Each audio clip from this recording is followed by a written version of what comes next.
What is reality? What is truth? Can we trust our senses to tell us the truth? These are questions that have been present for the entire history of humanity.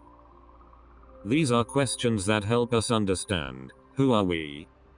What are we doing here? How can our realities be so powerful, so relative, and yet coexist in such harmony?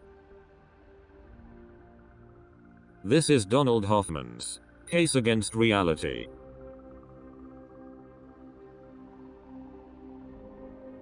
Your eyes will save your life today. Our senses are helpful tools that help us survive.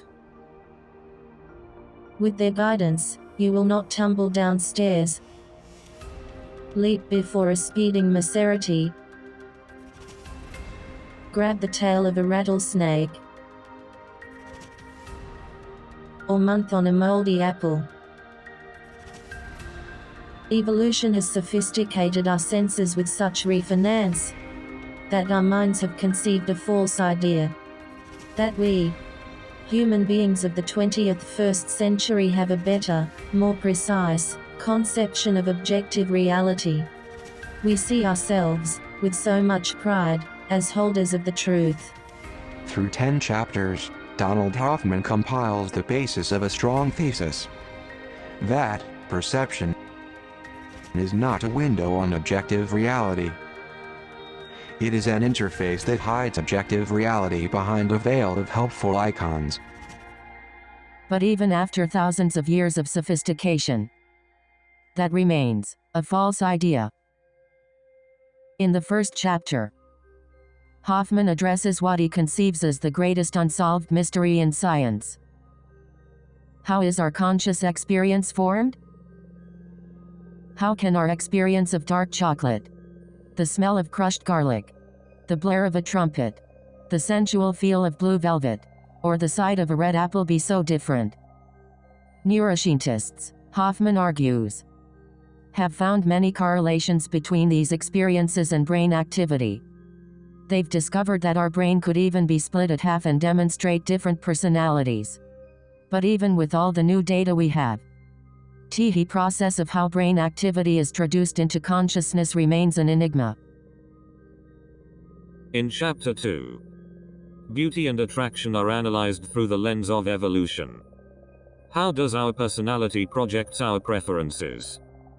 The survey across the human eye, that which is traduced from our very own senses, gives us the capacity to absorb key concepts of evolution. Chapter 3 presents 3 opinions that differ from the one that Hoffman defends in his book.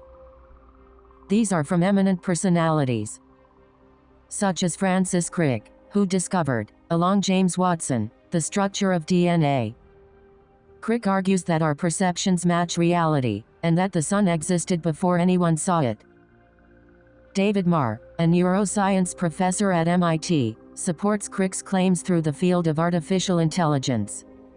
And lastly, Robert Trivers, an evolutionary theorist that also maintains that our senses have evolved to give us an accurate view of reality. Chapter 4 is the beginning of Hoffman's thesis core itself. The fitness beats truth, or FBT theorem, states that evolution by natural selection does not favor true perceptions, but rather hides the truth to give us useful action to survive. A new field of evolutionary game theory, that allows Darwin's ideas to be transformed into precise mathematics that lead to this shocking theorem. Through computer simulations of evolutionary games, Hoffman states that perceptions and actions co-evolve through the theorem of fitness beats truth. Chapters 5, 6 and 7 support this theory with help of different fields of study. An insight on conscious experience that challenges Einstein's theory of relativity to dilemmas that modern physicists are facing today. A new understanding of spacetime, as a format to report fitness payoffs, and corrects errors, that simultaneously form our mind's capability of understanding.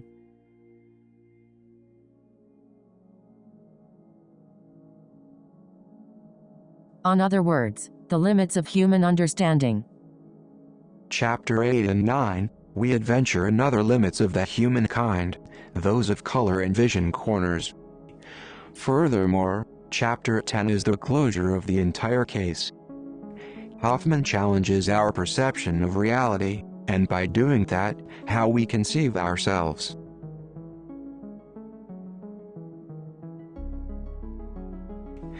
Perhaps the universe itself is a massive social network of conscious agents that experience, decide, act. If so, consciousness does not arise from matter. Instead, matter and spacetime arise from consciousness, as a perpetual interface.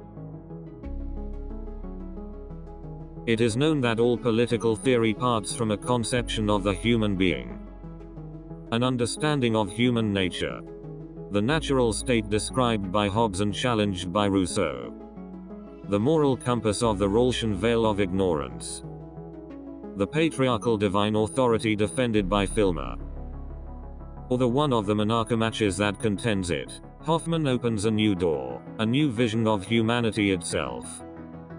With it, a new political understanding of power relations through the lens of evolutionary game theory. Fitness beats truth theorem gives politics a new perspective, a new core. Through an extraordinary new vision of modern science, Hoffman transforms how we look at ourselves, how we look at society, and all political matters. The case against reality proves why evolution hid the truth from our eyes. This book really is, as Hoffman would say, the red pill.